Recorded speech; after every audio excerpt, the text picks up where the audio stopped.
भारत सरकार ने या उत्तराखंड राज्य सरकार ने अनियमितता करने का काम किया तो उन अधिकारियों के, उन जनप्रतिनिधियों के बंगलों में, कार्यालयों में आग लगाने का काम करूंगा मैं बिल्कुल। मंत्री सुबोध उनियाल जी को मेरा सीधा कहना है, भारतीय किसान यूनियन क्रांति प्रदेश अध्यक्ष होने के नाते हम कार्यालय का घेराव करेंगे और वहीं उनके दफ्तर पर ताला लगा कर बैठेंगे। और नमस्कार, आप देख रहे हैं दैनिक रुड़की। आपको बता दें अभी हम रुड़की नवीन मंडी में हैं और आपको बता दें यहाँ पर भारतीय किसान यूनियन क्रांति की यहाँ पर एक बैठक हुई है और यहाँ पर एक पत्रकार वार्ता का आयोजन किया गया है। आइए जान लेते हैं क्या कहा भारतीय किसान यूनियन क्रांति दल के राष्ट्रीय अध्यक्ष व अन्य पदाधिकारियों ने, किस लिए आज यहाँ पर पत्रकार वार्ता रखी गई है। ये हमारे जो हरिद्वार के जिला अधिकारी हैं, 7 साल से विभाग की त्रुटियों के कारण ये पैसा किसानों का रुका हुआ है। झबरेड़ा विधानसभा के झबरेड़े के किसानों का ये पैसा रुका हुआ है 3 करोड़ कुछ रुपए, जिसमें उनकी खुद की त्रुटि रही। और रेलवे विभाग ने हमारे जिला अधिकारी को 2 बार लेटर भेज कर ये कह दिया कि भाई आप पैसा आप उधर से लिख कर दे दो और हम पैसा भेजने के लिए तैयार हैं।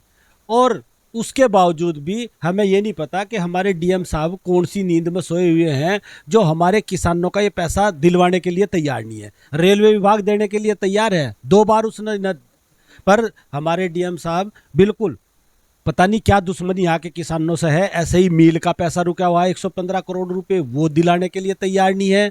ऐसे ही ये 7 साल से ये पैसा ये किसान बेचारे, इन्होंने 2 लाख रुपए से ऊपर का तेल रोशनाबाद के चक्कर काट काट कर फूक दिया।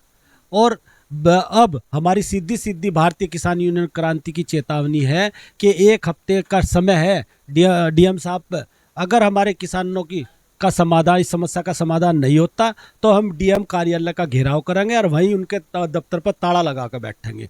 और इसका नुकसान, अगर हमारी समस्या का समाधान नहीं होता है कि 31 जुलाई को जो रेलवे उसका उद्घाटन है उसका भी काले झंडे दिखाने का काम करेगा किसान। उसका उद्घाटन बिल्कुल नहीं होने देगा जब तक हमारे किसानों का पैसा नहीं मिलता। और इस मंगलौर विधानसभा का जो चुनाव है इसमें भी किसानों की इस नाराजगी का उन्हें नुकसान उठाना पड़ेगा। जो गन्ने का पेमेंट रुका हुआ है और हमारे इन किसानों का 3 करोड़ 5 लाख रुपए जो रुका हुआ है, अगर नहीं मिलता तो घर घर जाकर किसान विरोध करेंगे। प्रदेश अध्यक्ष जी, कितने किसान होंगे लगभग आपके साथ जुड़े हुए?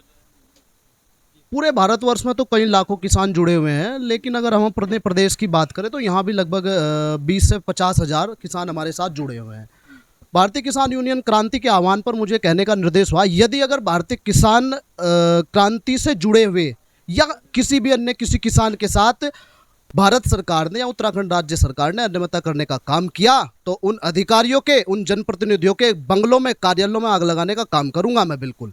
समय रहते 1 हफ्ते के अंदर डीएम साहब पूरी तरीके से संज्ञान ले मेरे इस मामले का। 1 हफ्ते के अंदर यदि किसानों के समाधान के संबंध में पत्र प्रेषित कर हमें अवगत ना कराया गया तो अपनी कुर्सी को बचाने का समाधान कर लीजिएगा।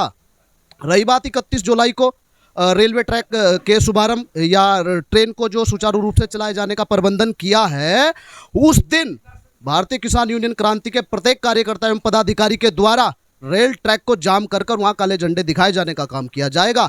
इस बात को भी भारत सरकार और उत्तराखंड सरकार और माननीय डीएम साहब अपने संज्ञान में रखते हुए तत्काल प्रभाव से समस्या का निराकरण के लिए प्रतिबद्ध रहे। धरना प्रदर्शन आप रख रहे हैं, कौन सा को रख रहे हैं? अभी उसकी डेट तय कर देंगे जल्दी, और जब भी समय होगा अवगत हो जाएगा। लेकिन मेरा तो कहना यही है कि सरकार की कहीं भी भ्रष्टाचार की बुआ है रीस में, क्योंकि 7 साल हो गए ये काम चालू हुआ था और ये किसान जो फूल सिंह है 16 किसान है, इनका पैसा रोका गया। और कहना यह है कि वर्तमान स्थिति का जो देय है उसी आधार पर इन किसानों का पैसा वापस किया जाए और जल्द से जल्द भुगतान किया जाए। तो आपने सुना भारतीय किसान यूनियन क्रांति दल के जो पदाधिकारी हैं, नेता हैं, यहाँ पर सभी संगठन के किसान है, कह रहे हैं कि यदि किसानों का भुगतान नहीं हुआ तो आने वाले समय में बड़ा आंदोलन हो सकता है।